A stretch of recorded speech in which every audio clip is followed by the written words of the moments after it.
Yes, we come to you again today from the Secretary of NINAS, and this is an extraordinary set of information. Something extraordinary happened in Abuja last week. I think it's 21st or 22nd of May in 2022. At the Abuja Federal High Court, where the suit by the Northern Coalition of Northern Groups, or whatever they call themselves, had all the other nationalities turning up from all the other sides of Nigeria to come to be joined in the suit. And the judge, admitted every application for joinder and adjourned the matter to October 2022. What you saw happen in Abuja in that court that day is the beginning of the journey to the actual resolution of the mischief of 1914. The mass wedding of 1914, conducted by Frederick Lugard at the instance of his principal in London, Harcourt, the then Secretary for the Colonies, has come to grief. That mass wedding of 1914 is now facing a mass divorce from the daughters of the Lady of Means that was forcefully betrothed to the northern suit, or the poor husband called Northern Nigeria, Caliphate Nigeria. And so we come now to let us see what the grievances of all those who have come, the constitutional grievances of those who have come to be joined in that suit, which was originally targeted at another mischief altogether. But the hand of God, the forces of heaven, having primed it to our favor. The alliance, look at the map you see, these two maps you see, in the, tells the whole story. You will see that in the map to the left, the 1967, that's the map of the 1967 Caliphate-led alliance against the Igbo Corps, the place they call the southeast of today, in which that Igbo Corps, now made up of 5 states, is surrounded 360 degrees by the rest of Nigeria that had come as federal side on the side of the Igbo, away from the Biafra, the eastern region that went all the way to the Atlantic coast and the Cameroonian international border with Nigeria. And so Nigeria and their sponsors in Britain found a way to cut the eastern region of the time into 3 blocks, with the East Central State now locked in what you can see on this map as a dot in the circle. You see the white portion of that map to your left, that is the dot in the circle. And what it means is a land completely surrounded and circled in a manner that is hopeless for any kind of exit from the whole. And so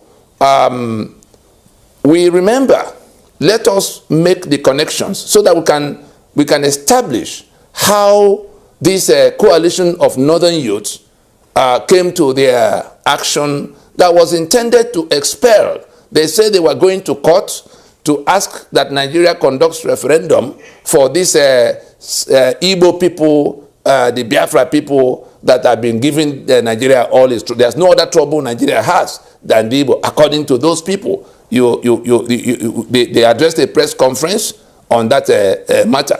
So it is that spirit of dot in circle. It is that spirit of let us all go and behead the Igbo. Let us go and beat down the Igbo.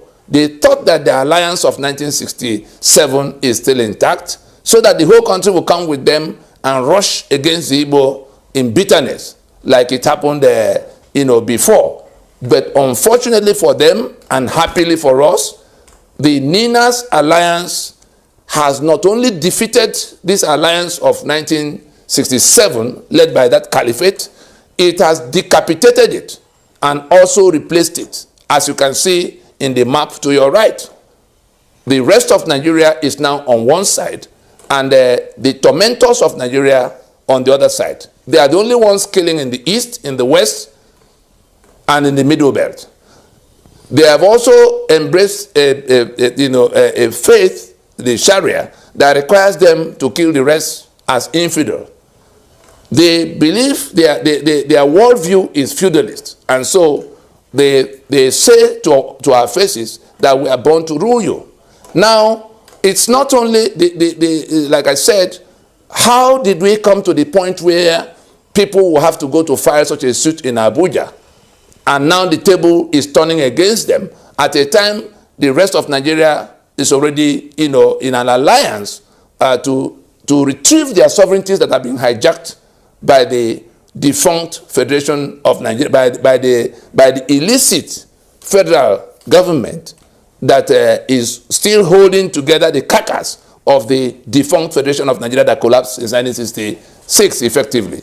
And so we come back to the video. I'm sure we all saw it went viral. The video of the fellow called Hakim Baba Ahmed, whose father came from Mauritania not long ago, but they are all the Fulani that have become the owners of Nigeria.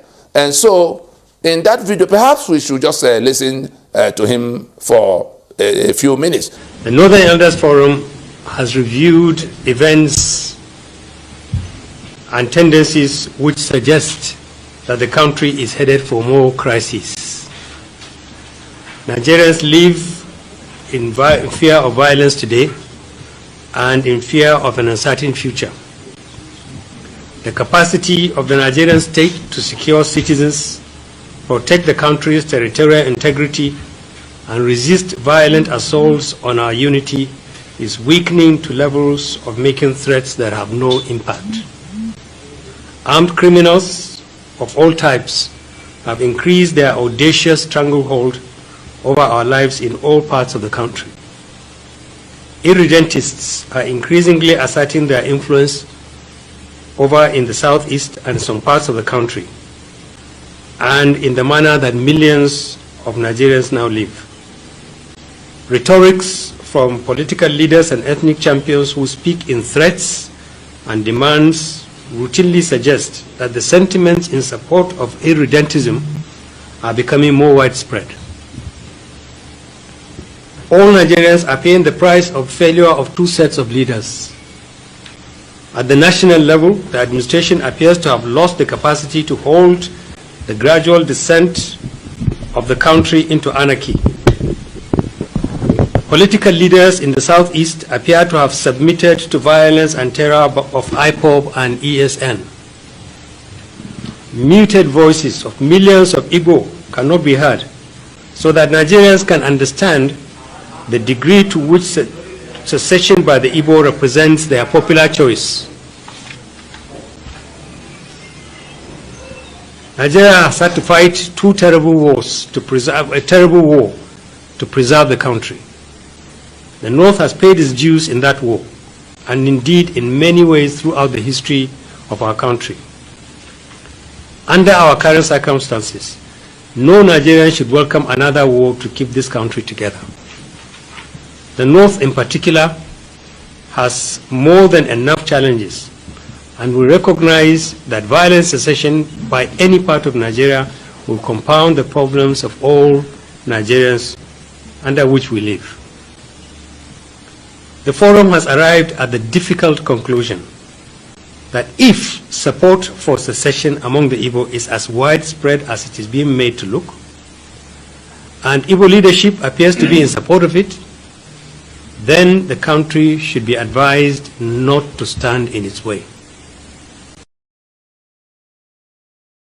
He called a press conference. Hakim Baba Ahmed called a press conference to tell the whole world that Nigeria has come to where it doesn't seem it can be sustained any much further.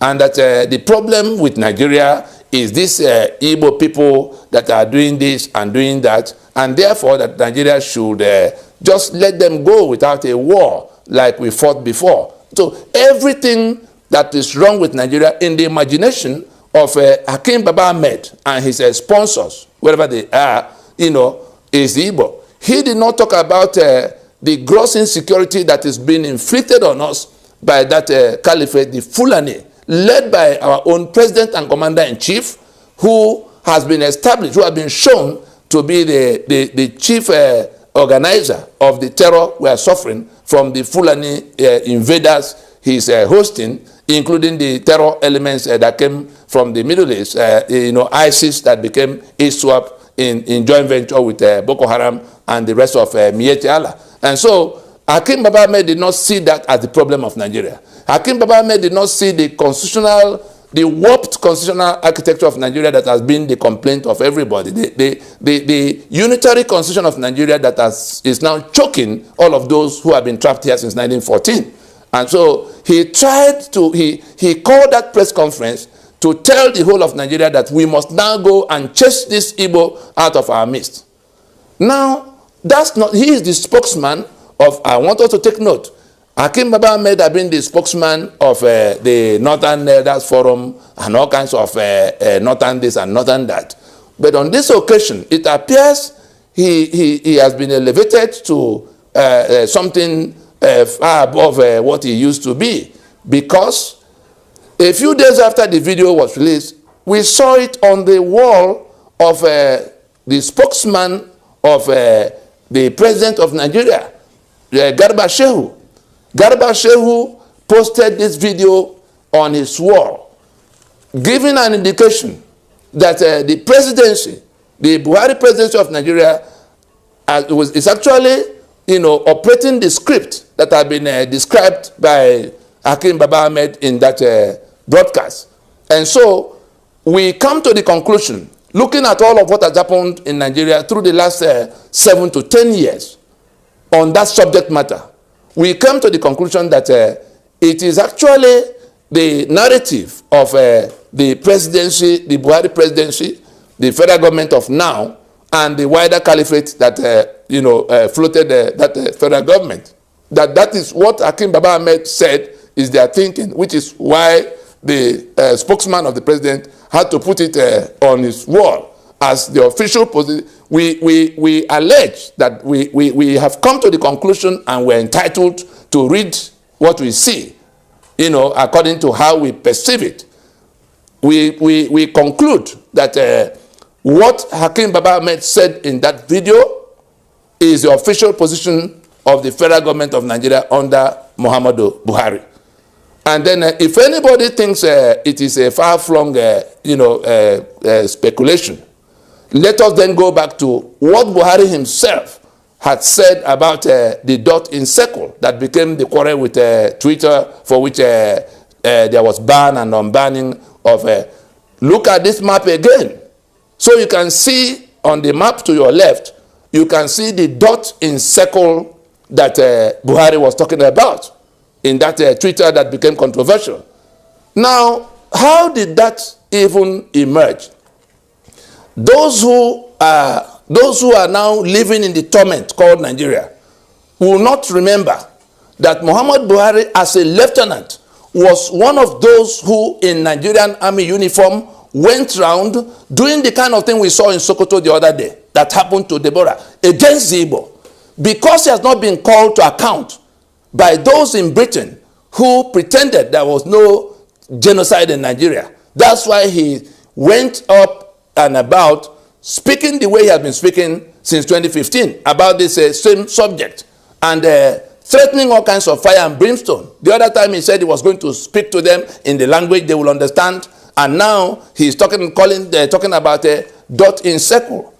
But I have bad news for the Buhari and the Garba Shehu and the Caliphate and the Baba Ahmed and all the Fulani that had come from across the border. That the alliance of the owners of Nigeria, the owners of the sovereignty that has been confiscated by brigandage into the unitary union of Nigeria we now are choking in, has defeated that alliance. They are still hoping, they were still hoping that that alliance is in place. But you can see from what has happened, the table is turned.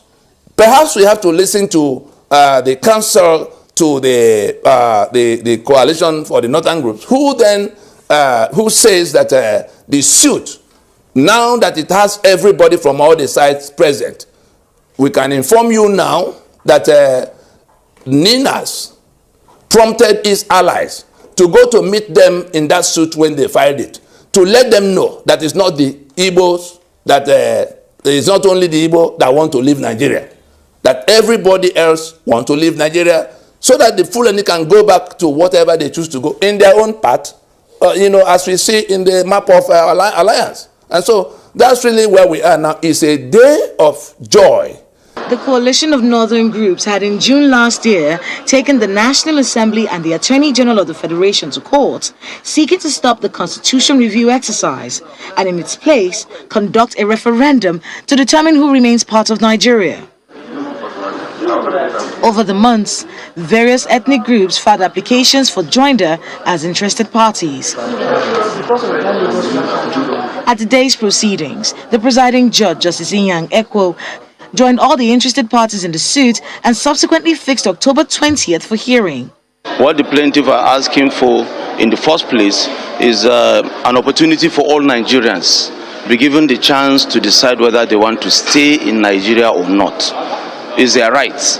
And we actually called for that.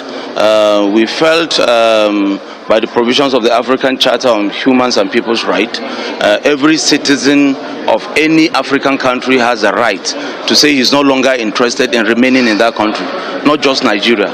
The Council for the Igbo Nation speaks on the reason for joining the suit. It's a very good day for the country, Nigeria. Why do I say so? Because today you can see the courts in its magnanimity granted all the motion for joinder, and we are now properly joined. The Igbo Nation is now properly joined in this matter. Yes, is that there should be that they should allow this the citizens of this country, the nationality of this country, to conduct a referendum to determine whether they will continue to remain in this country as one entity, or whether they will go their separate ways. The Ijaw Nation is not and has never been and can never be part of the Biafran Republic. If there is any republic we should have or are entitled to, is the Ijaw Republic and not Biafran Republic. So we need to be joined to assert our territories that have been forcefully incorporated into the Biafran map. We want a nation of our own called the Ijaw Republic, where we can administer our resources. Because when we see this, quote from the telegram of 1913 from the Lord Harcourt, the Secretary for the Colonies, addressed to Lugard, trying to explain, more or less, informing the world what they were about to do in Nigeria. The Nigerian Union at inception was described by the proprietors of that criminal enterprise as a marriage between the poor North and the Southern Lady of Means. That marriage is at an end. The sons and daughters of that Southern Lady of Means have come to where they are now more interested in ending the bad arrangement than anything else. And so Ninas has also instructed his lawyers to request that court to enter that suit as friends of the court. They call it amicus curiae. The lawyers will, as people with some specialist information, specialist knowledge on the subject matter, to guide the court on what to do with these nationalities that have come to demand for referendum to determine whether they will continue in the Union of Nigeria, and if yes, we then go to the question of how. You will all remember that by the constitutional force majeure of December 16, 2020, that the Nigerian Indigenous Nationalities Alliance for Self-Determination had rolled out a framework by which these issues could be engaged. And therefore, NINA should be meeting the judge and the parties in court in October, to which the matter was adjourned, to place before the court, before the country, that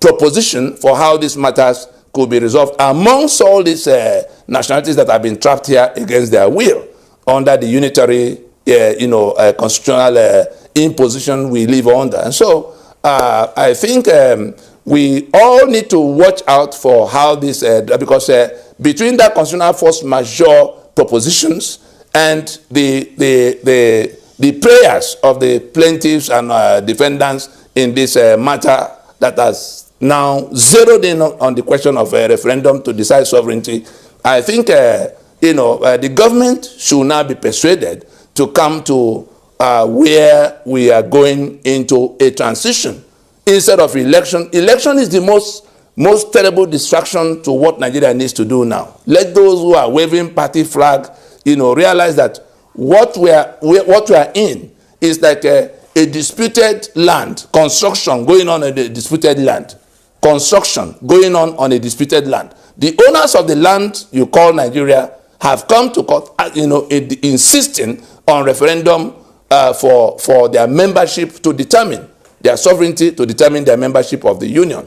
Those who are waving flag to go to contest election in 2023, I'm just sorry for you, because you are going to find out that you are trying to build, even if the election is eroded into being. I tell you that the winner, NINA assures you that the winner of 2023 election will not find any Nigeria to govern until the issues raised by that suit in Abuja are determined. And nobody's going to wait for whether the judge or the court will say one thing or the other. The owners of the sovereignty and self-determination are inalienable to the owners of the land that have been confiscated by Nigeria against the will of the constituent, the sovereign constituent components. It's as simple as that. And so let us open our minds, find out more about what we have just said, check all the other videos of where these explanations have been made, and follow the story before it becomes something that happens to us where we are. Thank you for listening.